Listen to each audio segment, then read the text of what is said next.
So this morning the day started out quite beautifully, beautiful weather.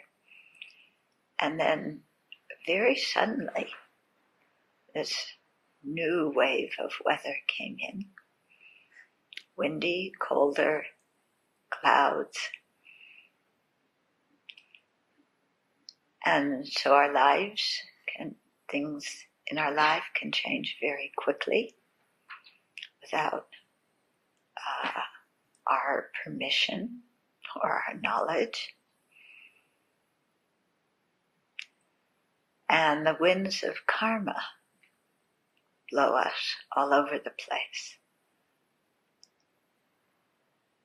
So just like the winds today are blowing everything around, we almost got hit by a pine cone that flew off a tree walking here. Then the winds of karma separate people who are very close at one time, and then according to our karma and what ripens, we wind up in different rebirths, in different situations, with different experiences. So all of this happens under the control of afflictions and karma.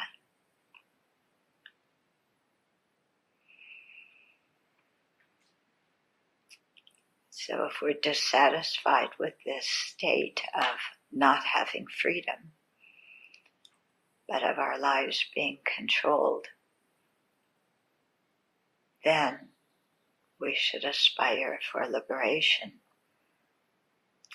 and work hard to understand emptiness, because that's the actual thing that will free our minds by overcoming ignorance.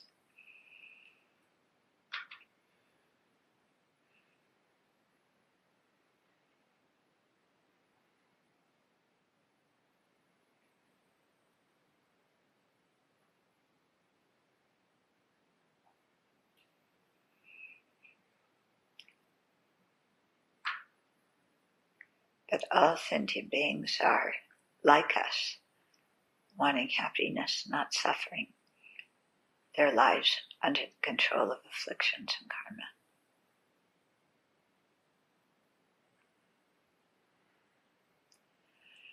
So it's very easy to want to help the other sentient beings that we're close to, that we like, that agree with us. But we want to make sure not to be biased, and as much as possible to help everybody who is receptive. So the criteria isn't who we like or dislike. The criteria is who is receptive, where are our efforts best placed.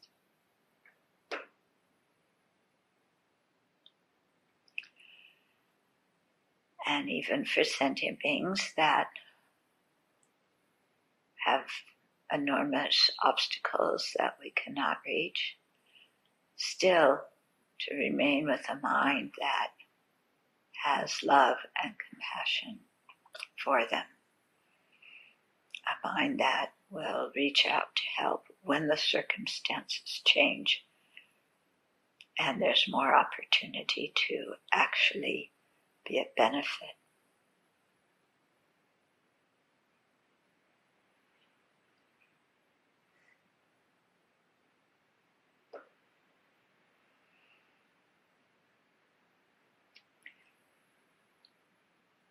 But what we should always do is cultivate the bodhicitta and enhance it, not letting it slide away or slip away through negligence, and not abandoning it through getting angry or enraged.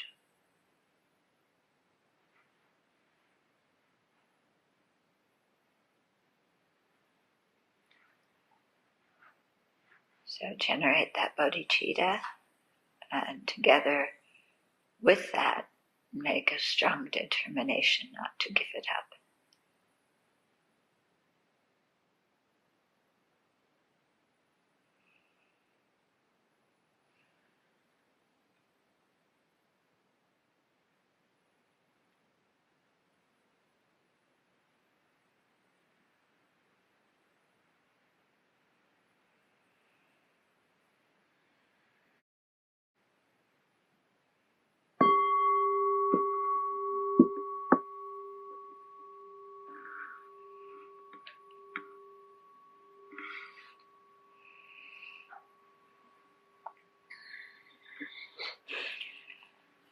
Okay, so there's some questions first. Could you please speak about the antidotes to being goal-oriented in the Dharma? Please describe what it looks like to be process-oriented. Okay, being process-oriented means we enjoy what we're doing. Being goal-oriented is we aren't really in tune with what we're doing. We're just trying to get it done as fast as we can so we can accomplish the goal. So we don't really enjoy what we're doing, and we don't really put our heart into what we're doing because we're so busy trying to finish it and cross it off our list. And I think one of the things Dharma is teaching us is to slow down and realize that the only time we have to practice the Dharma is now. So living in the future about getting something done is different than practicing now.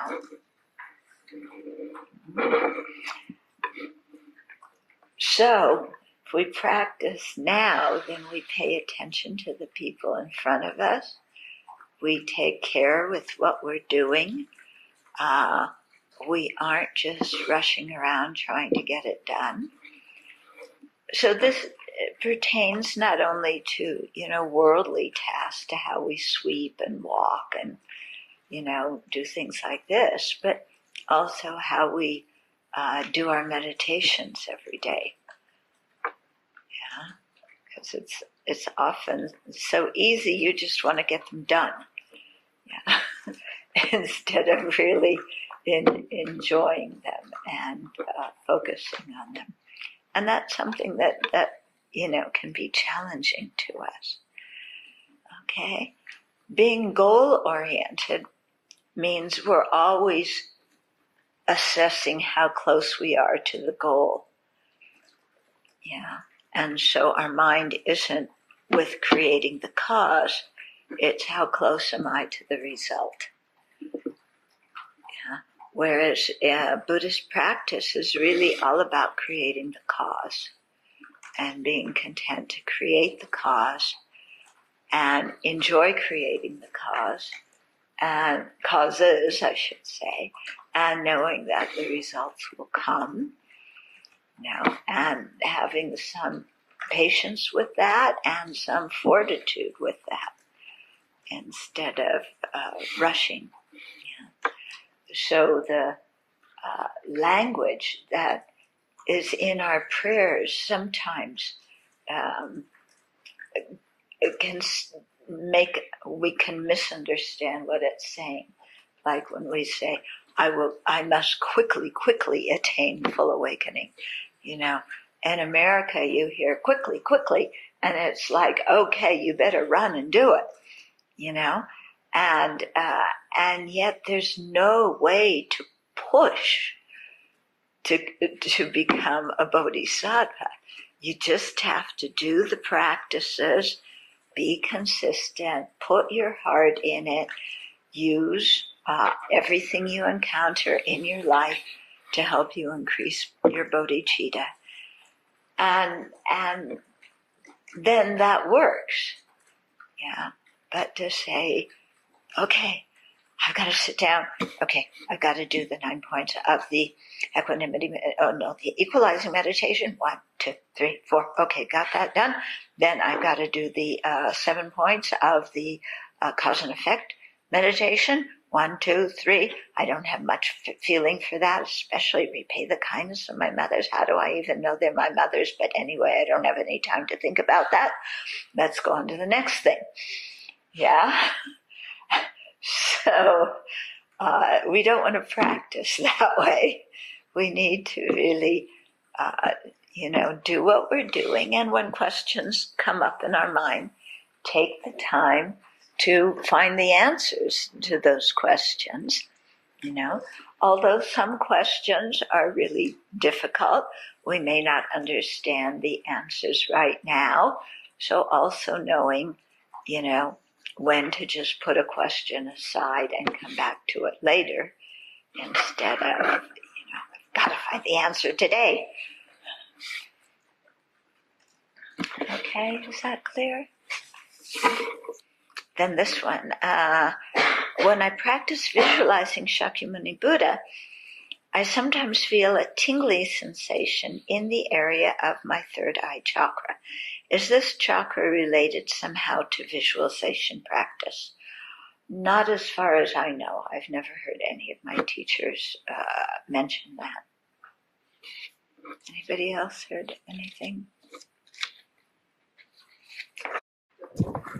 What? The book, The Third Eye. Oh, the Losang Rampa book. Yeah, I read a little preview and it said in the book, Losang Rampa is an Irish plumber. Yeah. Are you going to believe him for your Dharma practice? Maybe they read that book and that's why they think. Yeah, maybe they did it, but I think it's because he's feeling that tingling. Yeah. But, I should say, when we sit down to meditate, we can have all sorts of experiences. It's interesting. If it tingles here, we're thinking, maybe there's something going on.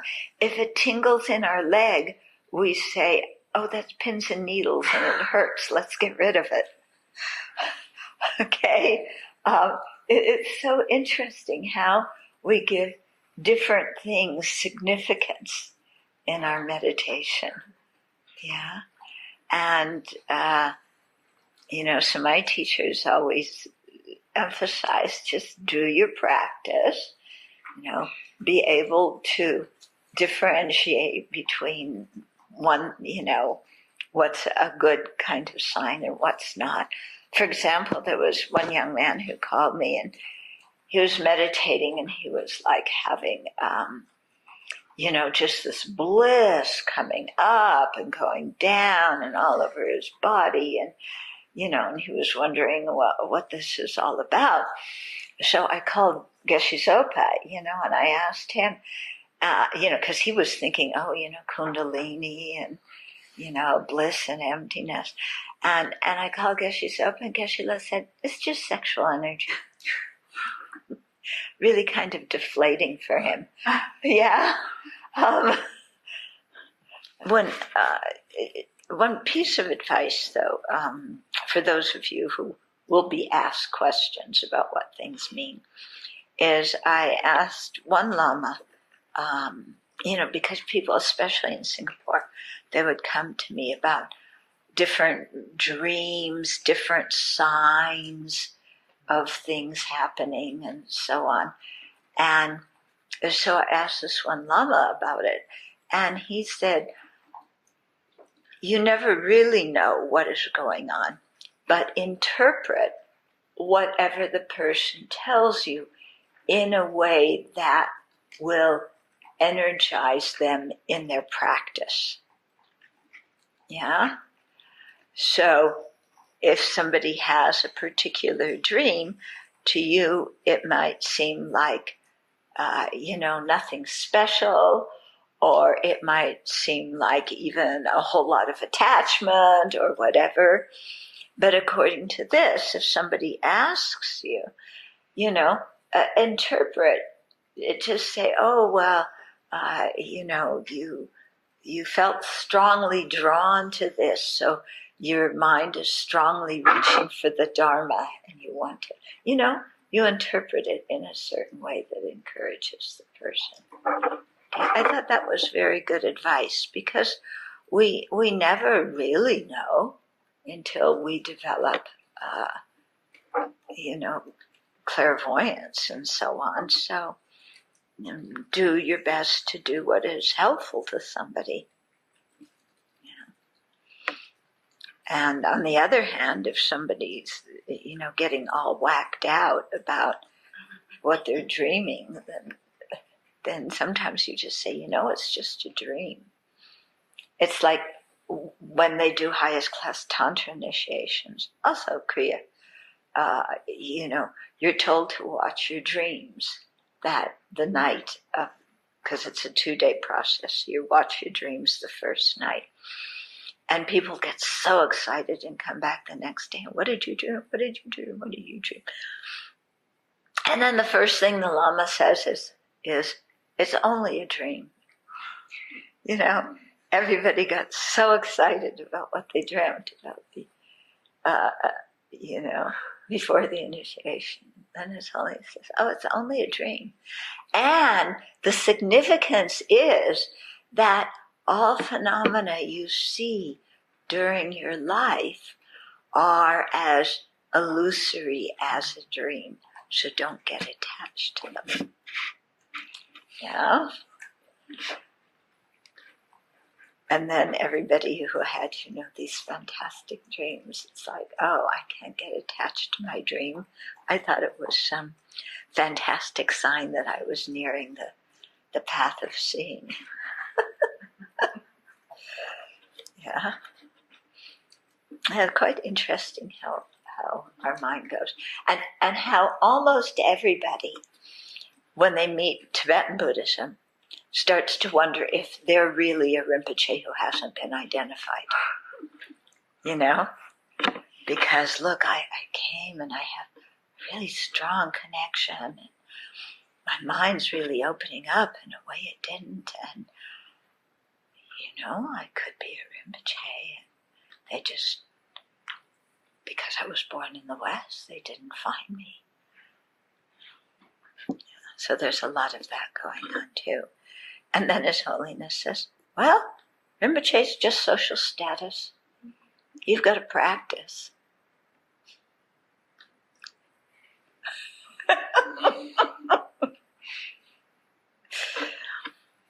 Okay, then another question.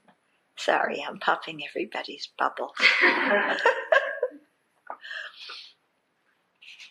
Okay, contemplating the foul nature of the body is an antidote for sensual desire. I see how this works for sensual desire, but is it also effective for remedying desire for possessions or praise? If so, how? No, the meditation on the foulness of the body is specifically for sexual desire. And it also works when we're very attached to our own body and we're fussing about our own body. And, this hurts and that hurts and I want to be beautiful. And, oh, gee, I'm losing my eyelashes as I age. And, how am I going to get more eyelashes? And, and, the man, how am I going to get some hair? I wonder how Donnie does it. I need to go to his hairstylist and, have that same kind of cough that he does. And, so meditating on the foulness of the body is very good for if you're, attached to how your body looks or attached to how it feels. Because when you do that mindfulness of the body, you realize what the body is, and it's like, blech. And you also realize you're going to have to give it up, and death is going to come. And at the time of death, we don't want to be fussing about this body and be attached to this body and worry about, how our hair is going to look when we're in the coffin. Yeah. Or what dress, what you're going to wear when you're lying in your coffin. You know, are you wearing a suit? Are you wearing sports clothes? You know, all this kind of stuff. And people worry about this kind of thing. You know, they want to look good when they're, you know, when they're on display in their coffin. So, you know, what the meditating on what the body is really helps us settle down from all of that. Okay, and you know, trying to be attractive and gorgeous really isn't worth it, and quite difficult. And we're getting older and uglier, and at the end, the body is just going to be a corpse, and you know, nobody's going to want to hug us when we're a corpse. Anyway, we're not going to be around to enjoy being hugged when we're a corpse. So, you know, that's very helpful for that. Now, what about desire for possessions and praise? Yeah, there we have different antidotes. For possessions, one antidote is meditating on impermanence, you know, and whatever possessions you get, come, go, go. And you're delighted with it at the beginning, and then it quickly goes out of style, or it breaks, or it gets dented, or something else happens, and you're disappointed, and then you need more and better, okay? So we want, you know, new pots and pans in the kitchen because the old ones are just old. It doesn't matter, they still work, but they're old, so we want new ones anyway. You know, and then this is what really drives exploiting the environment and using more than our fair share of the world's resources. Is we just want what's new, what's in style, what's more modern, when actually what we have works just fine. Okay, so I think you know, contemplating impermanence, contemplating this thing about, you know, what is a fair use of the world's resources. And if we're always craving possessions, and we want to possess this and that and the other thing, what effect is this having on climate change and on the environment? And do we just talk about, you know, having to do something about climate change? Or are we willing to limit our own consumption, our own ability to drive here and there and go this place and that at whim? Are we willing to limit that because we care about environmental pollution, because we care about global warming?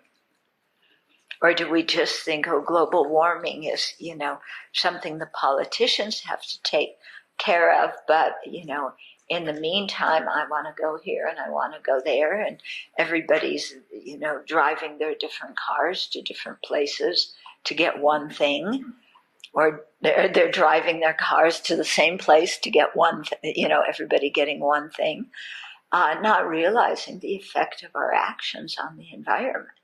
So this is something we need to be aware of, and, you know, if we care about this, then limit our wish to have more and more possessions.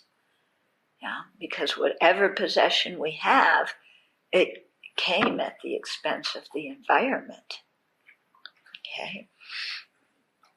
Then the craving for praise, that one, I think a very good antidote. Well, let me go back to possessions, okay? Another thing with possessions is, imagine you get what you're craving and then ask yourself, now am I happy? Yeah, I've been craving that new car, I've been craving that new computer, I've been craving whatever. You imagine you get it, and then you just say, now am I happy? And it's very quickly the answer, you see, the answer is no, that thing is not going to make you happy. In fact, the more possessions you have, the more hell realms you go to. Yeah, so there's car hell, when your car breaks down. There's computer hell. Okay. There's electricity hell that we're now experiencing together with computer hell, But we've got to live stream this for everybody, and it's got to start on time, but there's no electricity, and the more things we have, the more frantic we get when they don't operate the way we want. Okay, then for praise, antidotes to praise. One that I found very effective is asking myself if praise does anything really to benefit me. It sounds nice, it makes me happy, but what actual benefit do I accrue from people praising me? Yeah. So basically, people's praise, it's thoughts in their mind, so blips of mental energy, that they may or may not put into words. So maybe it means more email to read. Yeah. Or, whatever. But it's just other people's thoughts. So what is important to me in my life? And does praise help me accomplish or get what is important to me? Okay. So praise is not going to get me a hip replacement. Yeah. It's not going to bring me good health at all. It's not going to bring long life. Yeah. It's not going to make it easier to build the Buddha Hall. It's not going to make my teachers live longer. It's not going to bring me closer to awakening. It's not going to benefit other sentient beings, except maybe the one person who praises me has a virtuous thought. But that's their good karma. It's not mine. So what really does praise and appreciation do for me? Yeah. Very often, the praise and appreciation makes me complacent or arrogant. Yeah. And, fuels the mind of, aren't I great? But together with the mind that is inflated about our self-worth comes the fear of what happens if the people who praise me criticize me. Okay? Because they're praising me for some certain quality, but what happens when I don't have that quality anymore?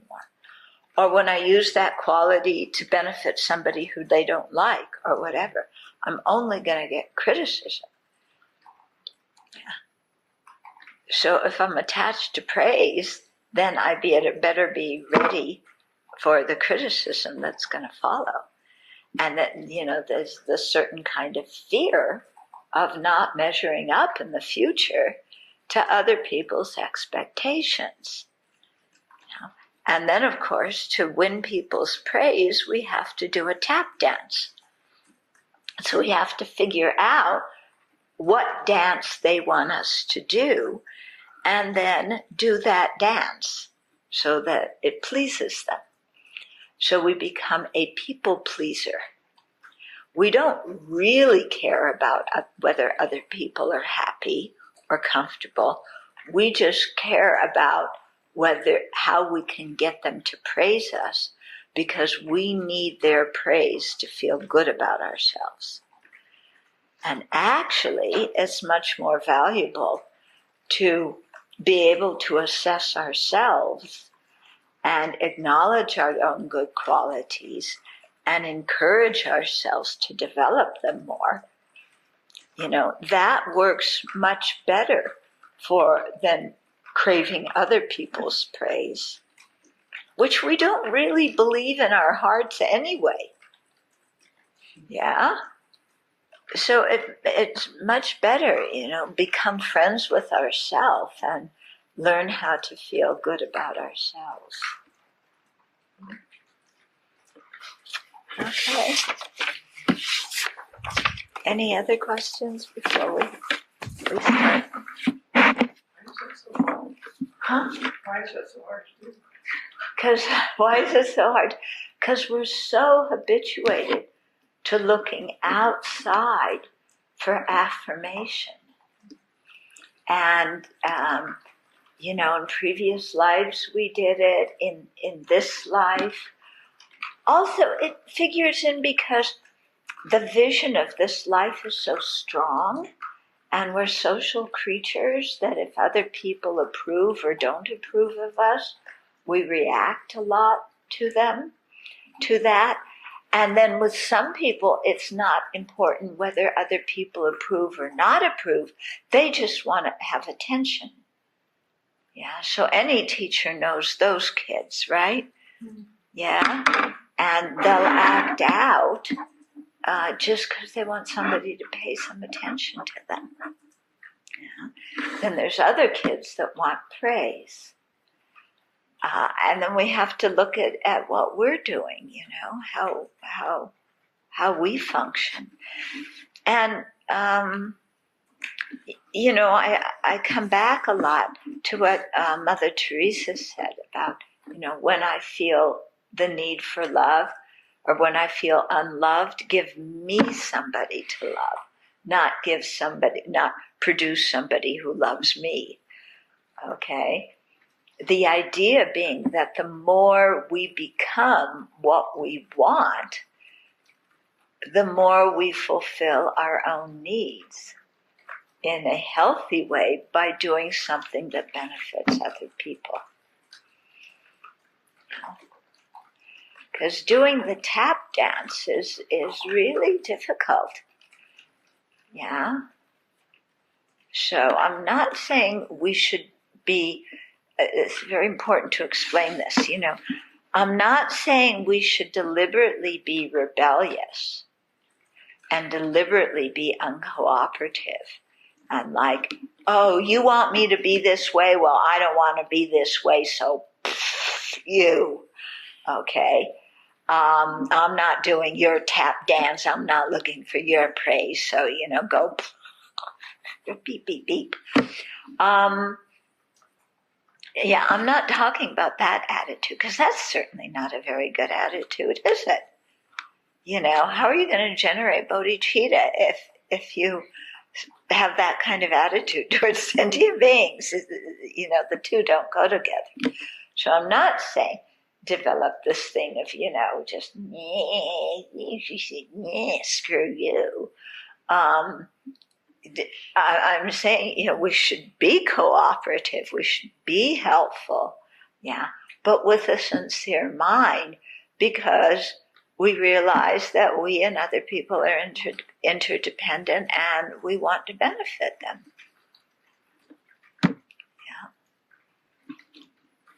Okay, so people pleasers need to change their tactics, and rebels need to change their tactics. Okay, so I want to continue to read you some of these passages from Nagarjuna's commentary on the Perfection of Wisdom Sutra, which is in the Chinese tradition. So these are things, I was mentioning Ji, the one Chinese patriarch, and so he wrote a book about concentration, and I quoted some passages in here, and these quotes from Nagarjuna are ones from his book that he cited. So we did the one from about desire yesterday, desire being a demon and like a pit of fire and being entrapped in like a deer caught in a trap, or somebody, with a snake there ready to bite you. Okay, so here's malice.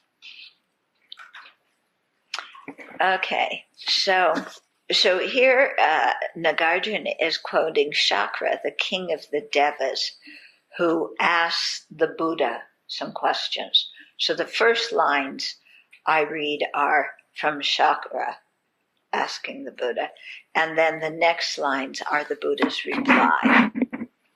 Okay? So Shakra says, what thing is it which killed brings peace and security? Okay, maybe I'll do it one question and one answer at a time so you don't have to remember all the questions.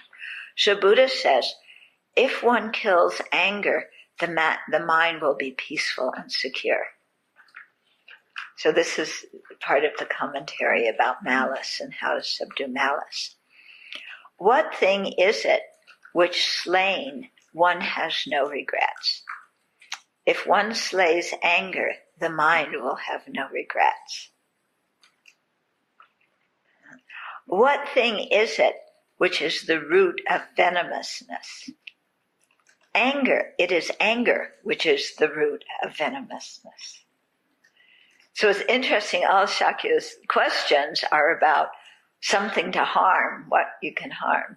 And Nagarjuna turns it around and says our own afflictions, especially anger, resentment, outraged, enraged, belligerence, rebelliousness, spite, wrath. We have lots of words for different kinds of anger. Okay, and which devours and destroys all forms of goodness. It is anger which destroys all forms of goodness. Okay, so these are very helpful to contemplate in our meditation, to help us develop a real wish to abandon malice and anger and resentment. What thing is it which one slays and then one is praised? If one slays anger, all Buddhas offer praise. That's beautiful. Yeah, you want the Buddha's praise? Subdue your anger. What thing is it which slain brings one no more distress?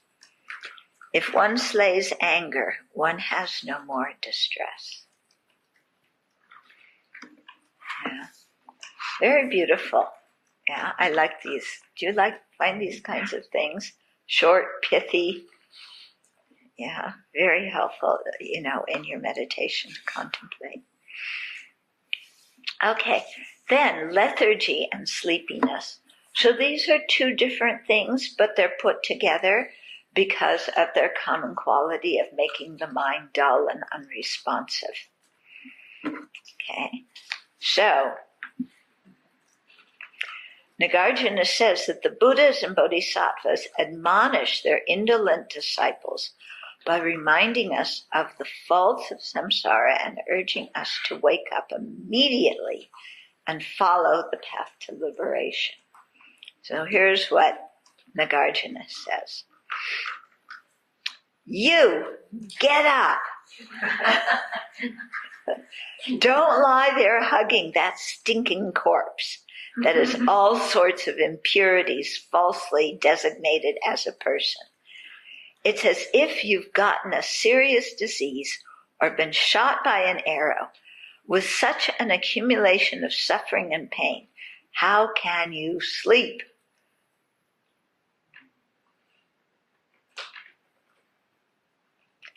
I manage somehow, but if I were smarter, I wouldn't.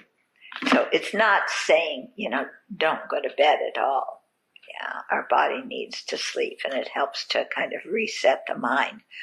But what it's talking about is indulging in sleeping when we don't really need to, and indulging in just lounging around and doing nothing.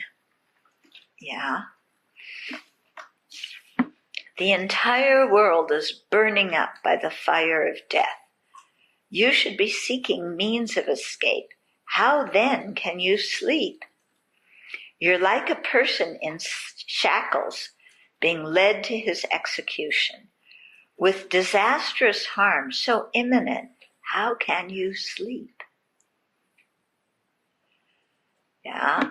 So, I mean, the Lord of Death is there, figuratively, and every moment that passes, every day that passes, we're closer to death. And yet, we take our time and we lounge around and we, like this. So, if you think of somebody who's in prison with a death penalty sentence, are they lounging around on the last few days of their life and sleeping too much? They're probably mostly anxious, but because they have no spiritual practice or they don't know Dharma remedies, they don't know what to do with their anxiety. Yeah. So we're kind of like that day by day, walking towards our demise. And so to try and really make our time valuable, not by getting anxious about death, but by really letting death make our life vibrant so that we focus on doing what's important and we leave aside what is not important without worrying about it. Okay. With insurgent fetters not yet destroyed and their harm not yet averted, it's as if you were sleeping in a room with a venomous snake, and as if you have met up with the soldiers' gleaming blades. At such a time, how can you sleep? So if you knew there was a snake in your bedroom, would you go to sleep easily at night? And I'm not talking about one of the garter snakes we have here. If there were a rattlesnake in your bedroom, would you just kind of doze off and lie around and, hang out? And no way. Okay. We would try and get the snake out, but we would definitely wake up and either try and get the snake out or get ourselves out. Okay, we wouldn't just, I'm lying on my comfortable bed. I don't want to get up just because there's some rattlesnake in here. Or a tarantula. Have you ever seen tarantulas? I grew up in Southern California, so this is why rattlesnakes and tarantulas, They are a spider. They're about this big, and they're like this big, and all black and furry. And they're just huge with big legs and a big body, too. Okay? Or you go to India, and they have, I don't know what you call those spiders, but huge ones. I mean, a spider that the legs extend further than my fingers. Yeah. And when we were in India, at the place we were staying a couple of years ago, there was a couple of those spiders that kept crawling into our room. Yeah. And, sometimes they're just pasted on the wall like that with all their fingers around, And sometimes, one time, the faucet on the sink in the bathroom, he was all tangled around it with his, what are they called? They're not tentacles. His legs? Legs? Okay, with his legs all around different parts of the faucet. Yeah. So it was like, we're not going to sleep yet. Yeah. Because you could just imagine lying down and having that thing walk across your arms. And it was like, no. Okay. Sleep is a vast darkness in which nothing is visible. Every day it deceives and steals away your clarity. When sleep blankets the mind, you are not aware of anything. With such great faults as these, how can you sleep? Okay, so we should sleep to what the body needs, but not more. Okay? Because we only have so much time to live, and sleep already takes up so much of our day, doesn't it? Okay, restlessness and guilt.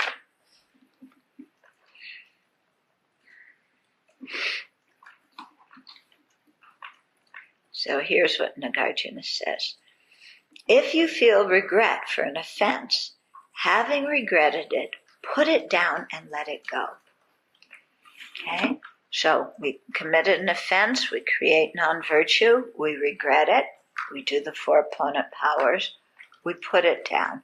We don't sit there and in our mind go, oh, I did that. Oh, I feel so bad. How could I have done that?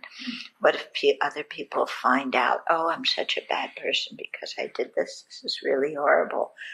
And we waste a tremendous amount of time feeling guilty and just ruminating about ourselves and how bad we are. Okay? So this is not saying be flippant and ignore our non-virtuous actions. It's saying make amends, do purification, but don't beat yourself up in an unrealistic fashion about it all, because that just wastes your time too. Okay. In this way, the mind abides peaceful and happy. Do not constantly remain attached to it in your thoughts. So don't get all hung up on, I'm so terrible, I'm so bad, I keep doing this, and how am I ever going to change? And I don't want the people I respect to find out about it, and but the Buddha, he knows, and I respect him, and then he sees all this stuff, and I feel so ashamed because something's really wrong with me that I did this in the first part, and on and on and on, the entire day. Yeah? Can't you spend a lot of time in self-recrimination? Okay, so this is what Nagarjuna is saying, repent, make amends, forgive yourself and go on and do something virtuous. If you possess the 2 kinds of regret, one of not having done what you should have done, or the second kind, having done what you should not have done. Okay, so these are the 2 things that we often regret. Yeah, I haven't done what I should have done, but I did what I shouldn't have done. Okay, because if you possess those 2, because this regret attaches to the mind, it is the mark of a foolish person. So if you did what you shouldn't have done, again, instead of sitting in a pool of, I'm so bad, I'm so terrible, I'm hopeless, everybody else is better than me, just understand why you did it. Do some meditation to transform your mind, so in case the situation comes up again, you won't act like that again. Yeah, so that's if you did something you shouldn't have done, or if you didn't do something you should do, then again, regret it, but then think of, how can I transform my mind so that next time this situation happens, I can get myself up and do what I know I need to do. Okay, so you have to think about the specific situation and why you did it or why you didn't do it, and then applied the appropriate antidote to whatever affliction it was that impeded you at that time. Okay? Because having that regret attached to the mind is the mark of a foolish person. Yeah. So it's like you go to Catholic confession and you just stay in that little room all day and confess over and over and over again until the priest finally says, "Get out of here. You know, I want to hear something new." It is not the case that on account of feeling guilty, you will somehow be able to do what you failed to do or undo what you did do. All of the ill deeds that you have already committed cannot be caused to become undone. Okay, so from those of us very educated in guilt, you know, specifically Catholics and Jews, and the real super evangelicals, you know. So there's a thing in the mind that says the more you feel guilty, the more you hate yourself, the more you feel terrible about having done something or not having done it, the more you just feel completely awful, the more you're purifying, the more you're making atonement for what you did. Does that make any sense? Yeah? Does sitting there hating yourself atone for what you did do or didn't do? Does it help the other people around you? Does it help you practice? Does it purify any negative karma? That's not one of the four Pona powers. But we have this ridiculous idea that the more we feel terrible, the more we're atoning and making amends. And it is completely unreasonable. That's not how things work. Yeah? So it's kind of, you know, remember when you were a little kid? Maybe not all of you were like that. But when I was naughty, you know, then, and I got screamed at, then it was like, you know, you had to hang your head. You can't smile after that. If you look at all happy, you're going to get scolded some more.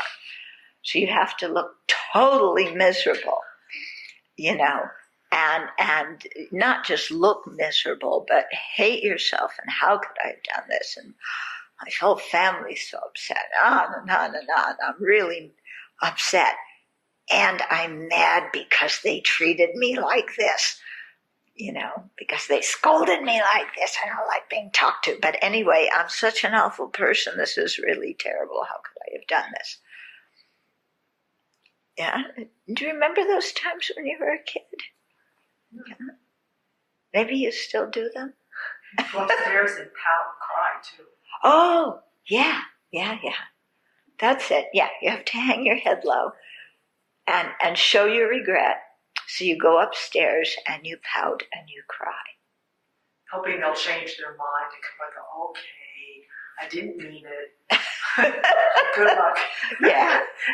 You have to say you're sorry. Yeah. Regardless of what you do. Yeah. Right. Yeah. Regardless of what you do, even if you had your own reasons for doing it, you had to say you're sorry. And not just one time, but repeatedly. And say that you won't do it again. Yes. Yeah. I'm sorry. Yeah. Now it's interesting. Venerable Wu Yin made a comment to me about, you know, it's when you said about going up to your room and crying and pouting. Because, was it Venerable Wu Yin? Or it was or maybe it was the abbess, Venerable Xiao Xiaoyin. I can't pronounce her right. Anyway, one of the two abbesses I really admire. They made the comment that because they scold their disciples right out there, it doesn't matter who's around, and they said if somebody's behaving outrageous and you scold them, if they go and pout and cry, then they're not going to change, because they're just pouting and crying and feeling like the victim. But if they cry because they sincerely regret what they've done, then you know that they will change. So I thought it was quite an interesting comment. I wonder how many times we pout because we sincerely, not pout, but cry because we sincerely regret what we've done.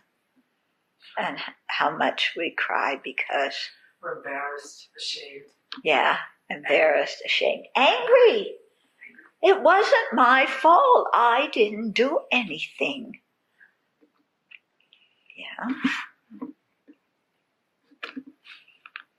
I mean, that's why you have siblings. So you have somebody else to blame. Yeah, the two of you without siblings, I mean, I feel really sorry for you. Who do you blame when you got in trouble when you were little? Mother. Your what? Your mother. But she's the one scolding you. And then my dad and me. Oh, okay. So whichever parent scolded you, you blame the other one. No. Me and my mother. Like that. Okay. Yeah. Did you have a dog? Did you blame the dog? No? Sort of what you said. Oh. I could also blame my dad too. Yeah. Yeah. My parents worked lockstep, and I couldn't turn one against the other. They were very clever, when they disciplined their kids, they talked to each other. So they knew exactly what they were disciplining and what was going on. So I couldn't go, when Mom screamed, I couldn't go to Dad and plead innocence and, kind of do something. When, Dad didn't scream very much. When something happened with Dad, I wouldn't go to Mom because, well, just, Yeah, I mean, I couldn't play one parent off the other. Yeah. But kids are smart and they do that when they can. Yeah. Until you get your way. Well, Mom said I could do this. Dad said I could do that. And you hope your parents don't talk to each other to find out that neither one of them said that. It's kind of like here at the Abbey, Venerable so-and-so I said I could do that, or Venerable so-and-so said I didn't have to do that. Why are you coming and telling me the opposite? Then you hope the two Venerables don't talk to each other, but they often do. Okay. Deluded doubt. Here's what Nagarjuna says. Just as when a person stands at a fork in the road and is so confused by doubt that he goes nowhere at all, when you seek realization of the true character of phenomena, doubt acts in just the same way. You sit there. Do phenomena inherently exist, or don't they? What does inherently exist mean? When I meditate on emptiness, am I destroying the inherent existence that they used to have and making them empty when I meditate on emptiness, or were they empty before? Okay. And empty of what? I know when my bank account's empty, but when they say a person is empty of what? Okay, so you go nowhere at all. You just doubt.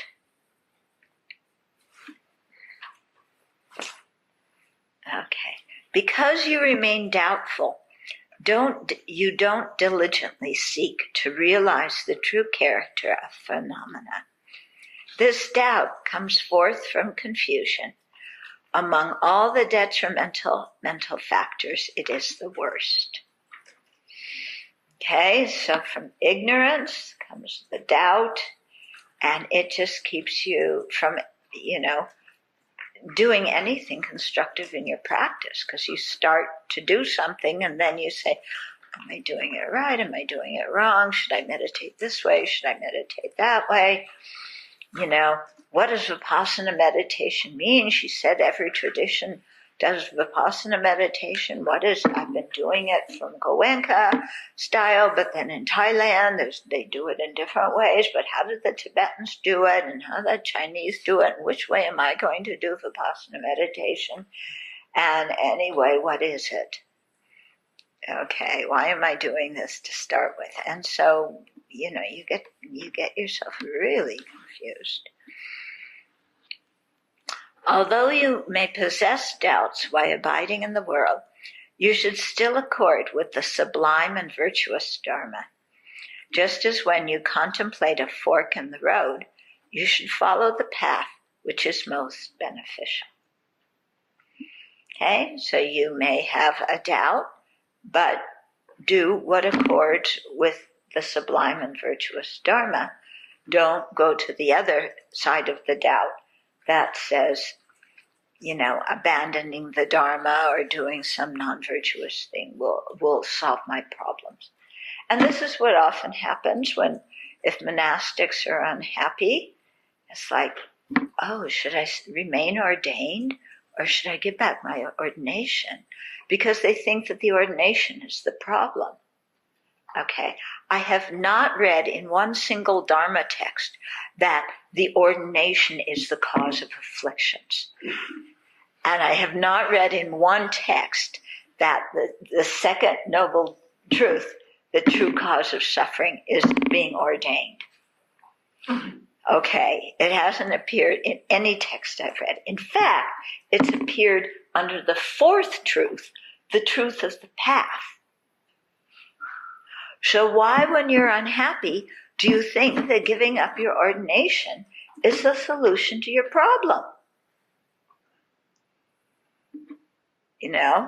It's wherever you go, your mind is going with you. And if you're unhappy, your unhappy mind is going to go with you. Of course, if you give up your ordination, you can go enjoy something that you used to enjoy. But how long is that going to last? And when are the problems of doing that going to start? Yeah, you go off, you get a boyfriend, you go out and celebrate and, drink. And how long is that happiness? And what happens after that? So, when he says here, although you may possess doubts while abiding in the world, you should still accord with the sublime and virtuous Dharma. Yeah. So try and think clearly even when your mind is a mess. Just as when you contemplate a fork in the road, you should follow the path which is most beneficial. Okay. I was watching, because the fires are raging in California. It's really horrible to watch that. And you see the kindness of sentient beings. They had National Guard helicopters come in and rescue these campers amidst flames and smoke. It was amazing what the pilots did and how they risked their lives to benefit people. It's really touching. But there was also one video of some people, they're driving and they're trying to get out. They were out camping and they're trying to get out of the area, and there's fire on both sides of the road, and they're going and going and going. And then they come to a place that's just completely smoke-filled, And then they turned around and went back where they came from. And they were fortunate. I guess they must have found another way to get out. Otherwise, the video wouldn't be on, on the internet. But, if you get to a fork in the road and there's fire burning around you, don't drive into where there's fire. Drive in the other direction if you can see more clearly. Apparently they couldn't, and they took that one way at first. Okay, so it's the same thing in our life. Follow the path that is most beneficial, not the one that's going to lead you in, Sometimes the things that are most familiar, we think are most beneficial. Yeah. And yet, just because it's familiar doesn't mean it's beneficial. No pervasion. Yeah. We can do the 4 points between familiar and beneficial. Yeah. But the point is, don't just do what's familiar, because sometimes what's familiar is really the wrong thing to do. It's not going to help us at all. I'm thinking about people who break laws, and then when they're questioned about it, what do? Well, what's familiar? You lie. Probably because as a kid you managed to lie and you got away with it. And now, you're whatever your field you're in, and you're doing something illegal and you're confronted, so you just deny it and you lie. Because that's your habit and what's familiar and what's comfortable, and you think it's going to save you. Yeah. But, yeah, look what happens. All those people who lied, look what happened to them. Yeah.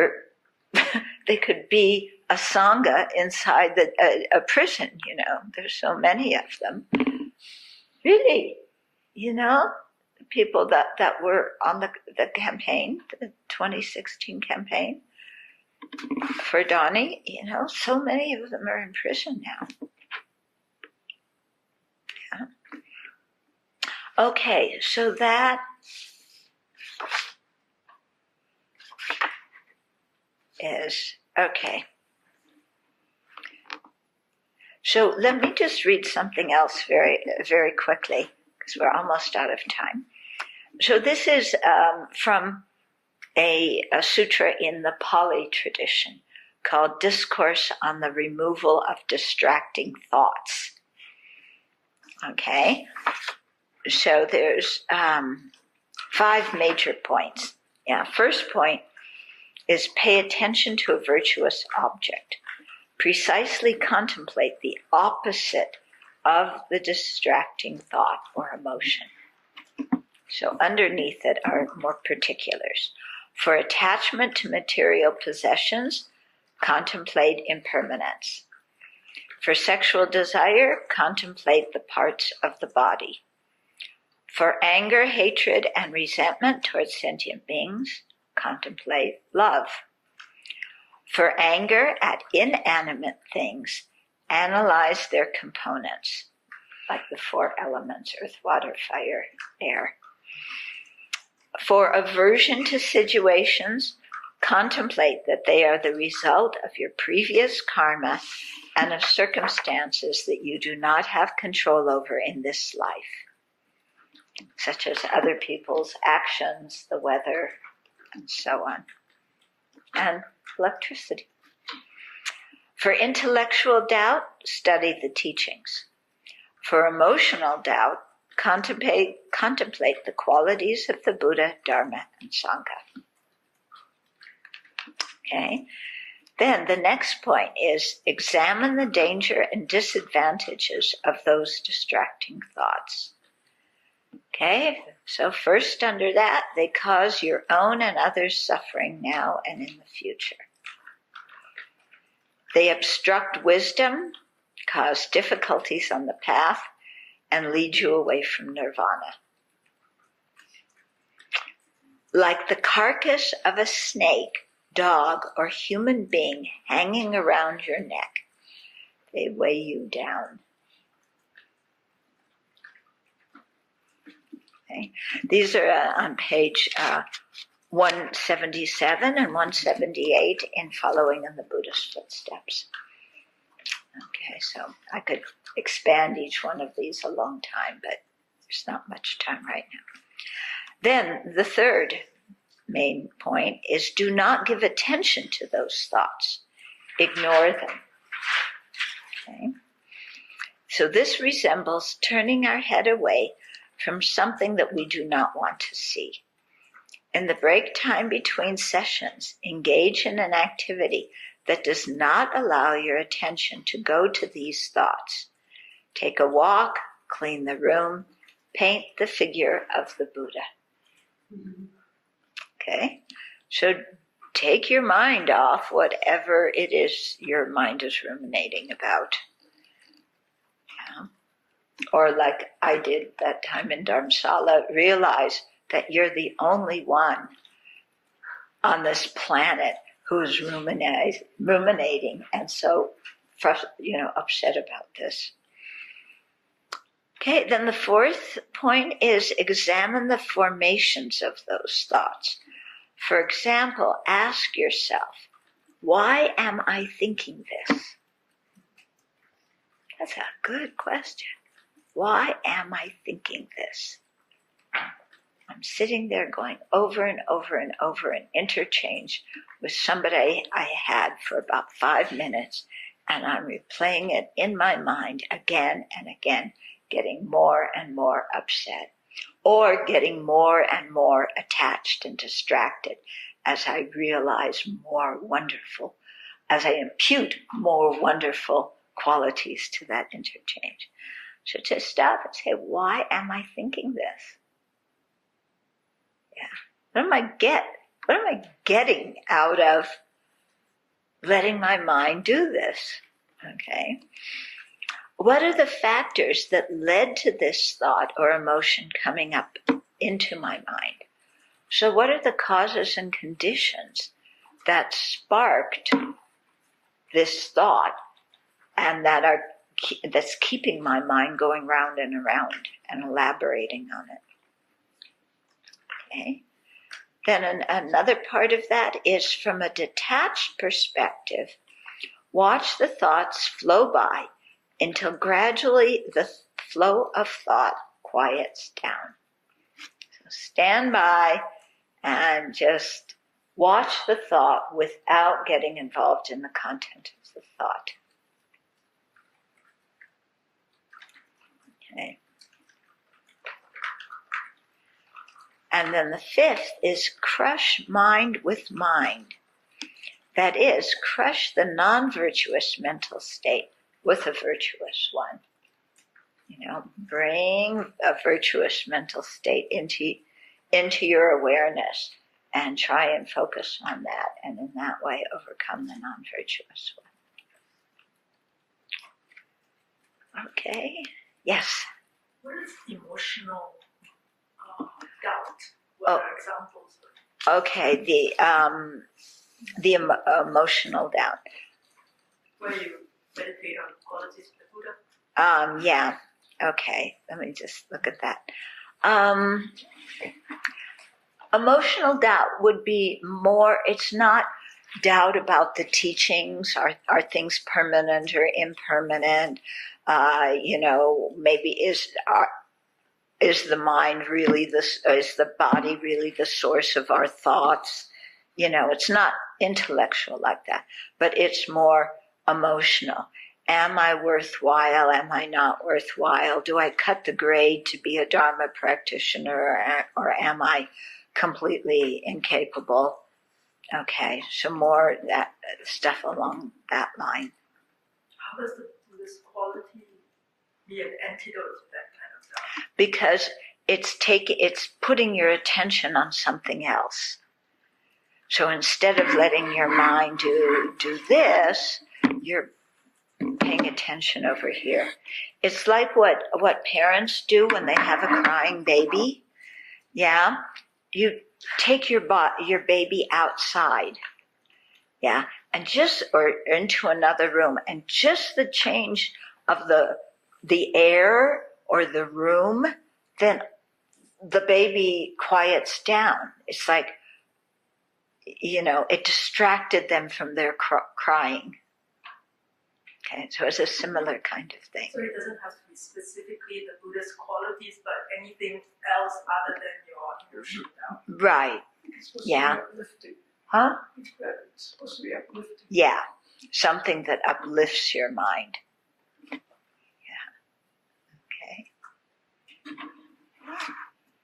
Any other questions? Anything? Okay.